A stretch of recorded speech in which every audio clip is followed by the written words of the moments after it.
అయితే 10% అసెంబ్లీ స్థానాలు వస్తేనే ప్రతిపక్ష హోదా అని ఎక్కడైనా రాసి ఉందా అంటూ కూడా ఆయన అయితే ప్రశ్నించారు. అయితే మెల్లమెల్లగా వైకాపా అధినేత ప్రత్యేక హోదాకి సంబంధించినటువంటి అంశాన్ని కూడా తెర మీదకి తీసుకొస్తున్నటువంటి పరిస్థితులు అయితే చాలా స్పష్టంగా కనపడుతున్నాయి. అదేవిధంగా ప్రజా సమస్యలను ప్రస్తావించాలంటే అసెంబ్లీలో ప్రతిపక్ష హోదా ఉంటేనే ప్రస్తావించాలా, ప్రతిపక్ష హోదా లేకపోతే ప్రస్తావించేటువంటి అవకాశం లేదా అంటూ ఇటు కూటమి నేతలు వైకాపా అధినేత మీద అయితే విమర్శలు చేస్తున్న పరిస్థితి ఉంది.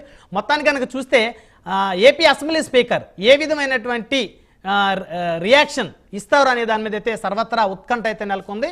సో తనకి ప్రత్యేక హోదా ఇస్తేనే జగన్మోహన్ రెడ్డి అసెంబ్లీకి వచ్చేటువంటి పరిస్థితులు ఉన్నాయంటూ పలువురు రాజకీయ విశ్లేషకులు కూడా అభిప్రాయం వ్యక్తం చేస్తా ఉన్న పరిస్థితి కనపడతా ఉంది.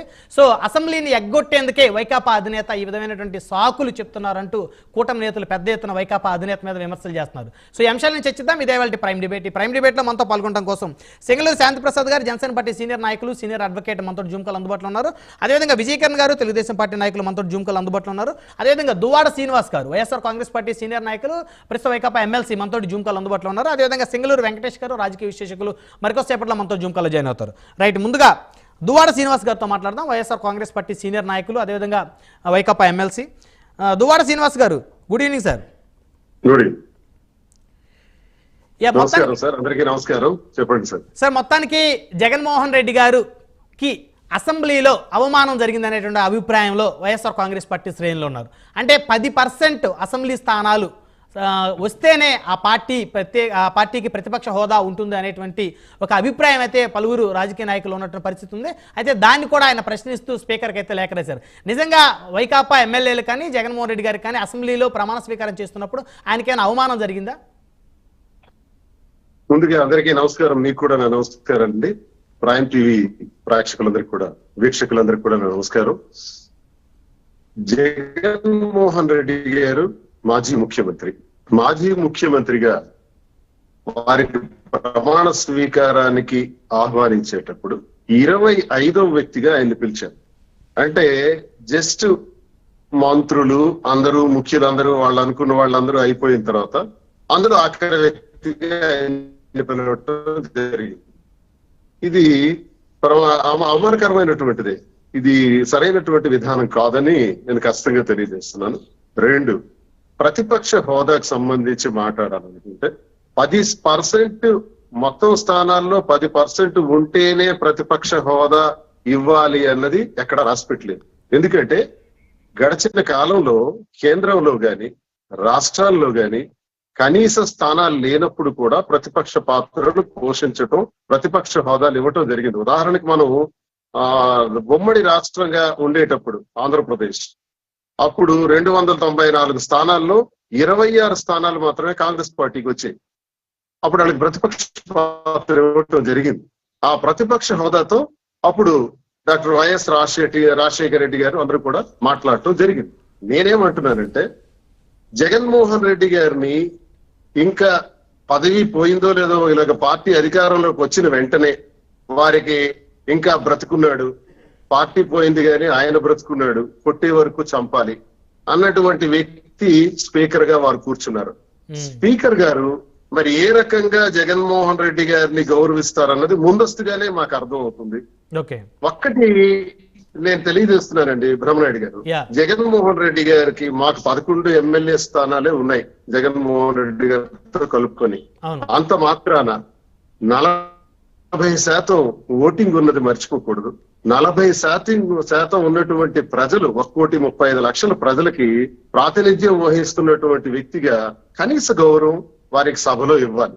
ఇప్పుడు మేము అడిగాం, జగన్మోహన్ రెడ్డి గారు లేఖ రాశారు. ఆ లేఖకి ముఖ్యమంత్రి గారు గాని స్పీకర్ గారు గాని ఏ రకంగా స్పందిస్తారో మేము చూడాలి. ఇప్పుడు బాల్ వాళ్ళ కోర్టులో ఉంది. ఇప్పుడు జగన్మోహన్ రెడ్డి గారిని పులివెందుల ఎమ్మెల్యే అని పిలుస్తున్నారు. పులివెందుల ఎమ్మెల్యే అంటే ఇప్పుడు శాసనసభ్యుడిగా జగన్మోహన్ రెడ్డి గారు అక్కడ కూర్చుంటే వారికి మైకి ఇవ్వరు. ప్రజా సమస్యల పట్ల మాట్లాడే టైం రాదు, అవకాశం రాదు. మాట్లాడాలంటే ఏమాత్రం ఛాన్స్ కూడా ఇవ్వాల్సిన అవసరం కూడా లేదు. ఒకవేళ స్పీకర్ తలుచుకుంటే మరి ఇవ్వాల్సిన అవసరం లేని పరిస్థితుల్లో అతను వెళ్లి పులివెందుల ఎమ్మెల్యేగా నేను కూర్చోవాలనిపించుకునే పరిస్థితి బయట లేదు. బయట కొన్ని కోట్ల మంది ప్రజలకు ప్రాతినిధ్యం వహిస్తున్నటువంటి వైఎస్ఆర్ కాంగ్రెస్ పార్టీ అధ్యక్షులు ఆయన జగన్మోహన్ రెడ్డి గారు, మాజీ ముఖ్యమంత్రి గారు. కాబట్టి గడిచిన ఉమ్మడి రాష్ట్రాల్లో ఎలాగైతే అవకాశం ఇచ్చారో 26 స్థానాలు ఉన్నటువంటి కాంగ్రెస్ పార్టీకి, ఇప్పుడు 11 స్థానాలు ఉన్న కాంగ్రెస్ పార్టీకి మీరు ఏమైనా ప్రతిపక్ష హోదా కల్పిస్తున్నారా లేదా మేము అడుగుతున్నాం. ఇస్తామంటే ఇస్తామని చెప్పండి, లేదనుకుంటే లేదని చెప్పండి, దాని గురించి వెయిట్ చేస్తాం. లేదనుకుంటే ప్రజాక్షేత్రంలో మా పోరాటం మాది ఉండనే ఉంటది. ఇప్పుడు ఇక్కడ దువ్వాడ శ్రీనివాస్ గారు ప్రచారం జరుగుతుంది జగన్మోహన్ రెడ్డి గారి మీద. ఆయన దాదాపు 10 సంవత్సరాల తర్వాత బెంగళూరులో ఉన్నటువంటి యలహంక ప్యాలెస్ కి వెళ్లారు. అయితే ఆయన అక్కడ కర్ణాటకకి సంబంధించి డిప్యూటీ చీఫ్ మినిస్టర్ ఉన్నటువంటి డికే శివకుమార్ గారి అపాయింట్మెంట్ కోరారని కొందరు, కలిశారని కొందరు, ఈ వైఎస్ఆర్ కాంగ్రెస్ పార్టీని ఇండియా కూటమిలో మెర్జ్ చేసేటువంటి ఆలోచనలో ఉన్నారంటూ రకరకాల ప్రచారాలు జరుగుతూ ఉన్నాయి. సో దాని మీద ఏం చెప్తారు శ్రీనివాస్ గారు? అవన్నీ ప్రచారాలు సార్, ఊహాగానాలు సార్. మాకైతే అటువంటి ఆలోచనలు ఏమీ మేము ఇంతవరకు వినలేదు. మా పార్టీలో ఇంటర్నల్ గా కూడా చర్చలు జరగలేదు.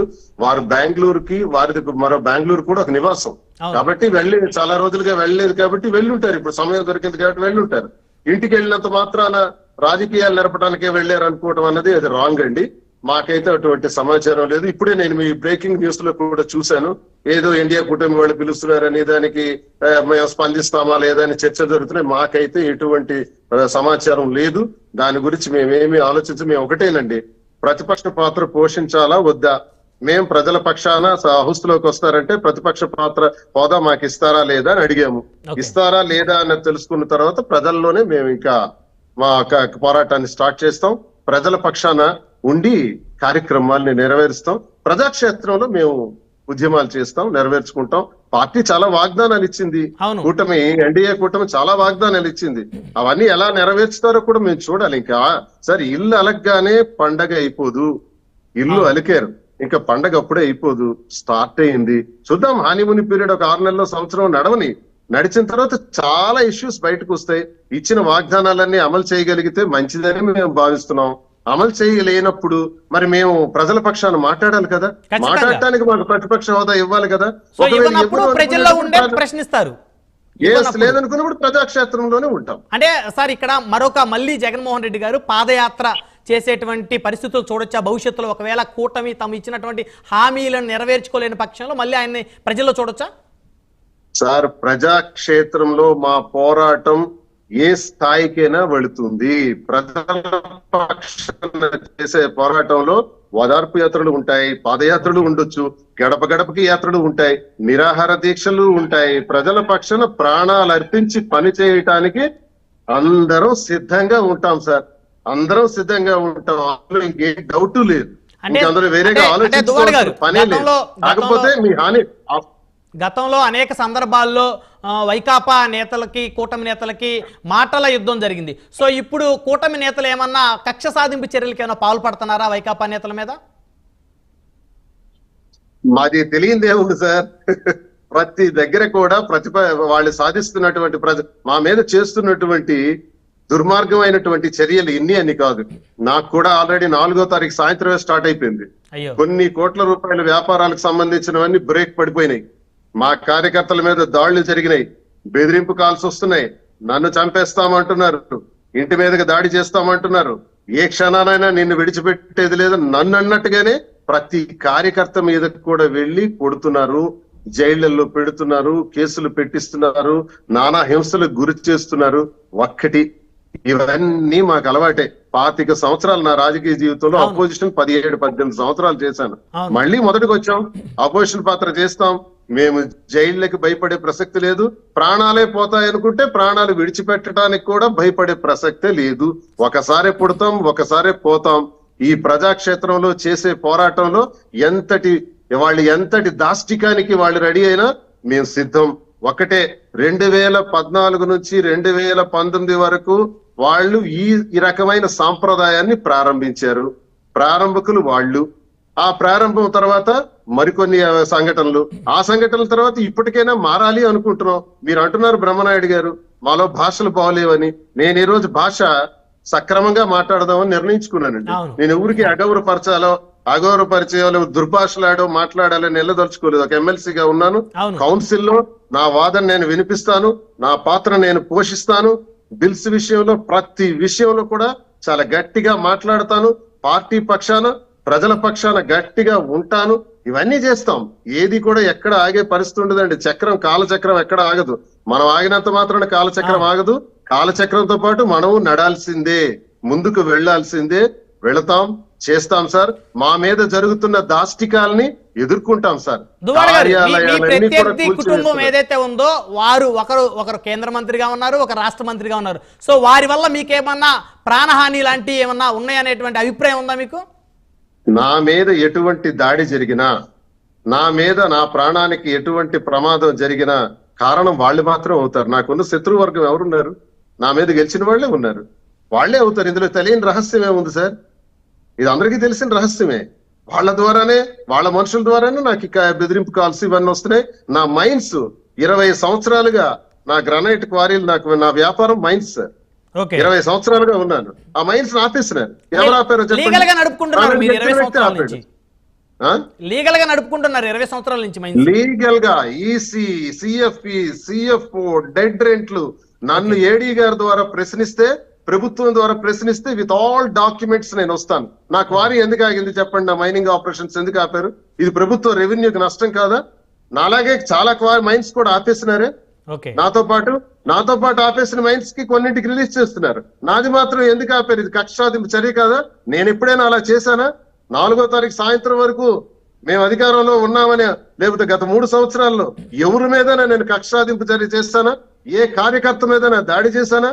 ఎక్కడైనా హింసాత్మక సంఘటనలకు నేను కారణమైనానా? పార్టీ పక్షాన, ప్రజల పక్షాన గట్టిగా మాట్లాడాడు దువ్వాడ శ్రీనివాస్, అంతే తప్ప ఎవరి మీద కక్ష సాధింపు చర్యలు తీసుకోలేదు. ఈవెన్ నా మీద గెలిచినటువంటి అచ్చెన్నాయుడు మీద కూడా నేను ఏనాడు కూడా, వారి మీద కూడా నేను అటువంటి ప్రయత్నాలు చేయలేదు. లేదు, కొన్ని గంటలు అవ్వలేదండి. 4వ తారీఖు సాయంత్రం నుంచే నా మీద దాడులు ప్రారంభించారు బ్రహ్మనాయుడు గారు.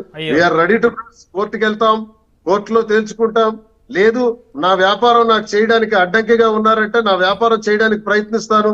అడ్డుకునేటప్పుడు ఏం చేస్తారో చూద్దాం. మరి మాకు తెలియదు ఇలాంటి విషయాలు. అధికారంలో ఉంటే ఇలా చెయ్యొచ్చని నాకు తెలియదు. నేను ఎంతసేపు పార్టీ గురించి మాట్లాడాను, ప్రజల గురించి మాట్లాడాను తప్ప అధికారంలో ఉంటే వ్యాపారాల మీద దాడులు చేయొచ్చు అలా అనుకుంటే నిన్నటి వరకు మరి మేము ఉన్నాం కదా. నేను అలా చేయలేదు కదా, అధికార దుర్వినియోగం చేయలేదు కదా, లంచాలు తీసుకోలేదు కదా, అవినీతి చేయలేదు కదా. కానీ ఇక్కడ దువ్వాడ గారు పవన్ కళ్యాణ్ గారు ఎప్పుడైతే ఆయన మంత్రిగా ప్రమాణ స్వీకారం చేశారో ఆ తర్వాత ఆయన మంగళగిరి పార్టీ కార్యాలయంలో ఒక ప్రెస్ మీట్ పెట్టి వారి ఎమ్మెల్యేలు అందరినీ కూడా కూర్చోబెట్టి, వారి ఎంపీలు ఎమ్మెల్యేలు, ఇది కక్ష సాధింపు మనం చేయటానికి కాదు, మనకి అధికారం వచ్చింది, మనం పరిపాలించడానికి, మనల్ని మనం నిరూపించుకోవడం కోసం మనకి అధికారం వచ్చిందని చెప్పారు కదా. నేను ఒకటి ఆశిస్తున్నాను సార్, ఉప ముఖ్యమంత్రిగా ఉన్న పవన్ కళ్యాణ్ గారు ఇలాంటి విషయాల మీద గట్టిగా ఖండిస్తారేమో అని నేను ఆశిస్తున్నాను. చూడాలి మరి వారు ఎలాగా ప్రవర్తిస్తారో, వారి ఆలోచన తీరు ఎలా ఉంటుందో.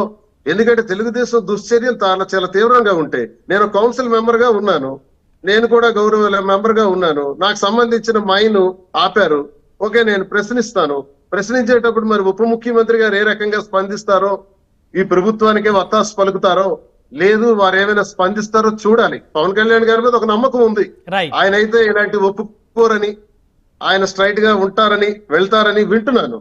మరి అది ఏమవుతుందో చూడాలి సార్. ఏదానికైనా కాలమే నిర్ణయించాలి, టైం చూడాలి. టైంలో వారు ఎలాంటి నిర్ణయాలు తీసుకుంటారో చూడాలి. రైట్, మళ్ళీ వస్తాను సార్ మీ దగ్గరికి.